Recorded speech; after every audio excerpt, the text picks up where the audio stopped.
In a stirring declaration that resonated across Zimbabwe, opposition leader Advocate Nelson Chamisa recently conveyed a message of unwavering faith and hope for the nation's future. Achiperi mushe toana Nelson Chamisa anosimisa masupporters ake achivapa hope zvakanyanyisa. Sana pita mashoko abuda nyogwa pana paMZIM ai ndipo subscribe wala ikotina on the bell yakuti tina munyogwa mchidzi. Addressing the nation in a statement on Saturday, Chamisa articulated a profound belief in divine intervention and a brighter tomorrow for Zimbabwe.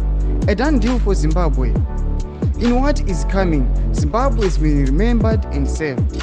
Our God is a covenant keeper, waymaker, and promise deliver. Be of good cheer, Zimbabwe.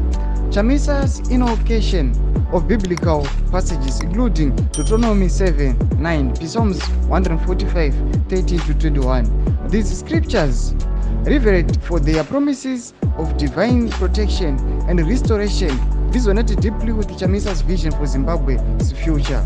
Chamisa's message transcends political discourse, offering a beacon of hope and reassurance to Zimbabweans from all walks of life. Ndomashwa tukuna panapa Nelson Chamisa aiwa tizomuudza kuti the politician anoyashandisa mavhesi achisimbisa masupporters ake, aona kuti zvemashoko ake vanhu vangazokukota wrong. Iye ndobva nguva achingotora mavheses from the Bible achiuya achinstilla hope, achiinstilla vanhu faith kuti aiwa we are going to change all these. Canaan is coming. Something massive is coming. Semashoko anengogara achitaugwa panapa naNelson Chamisa. Tudze mafungiro enyu pene comment section medu, musakano subscribe, like, on the bell.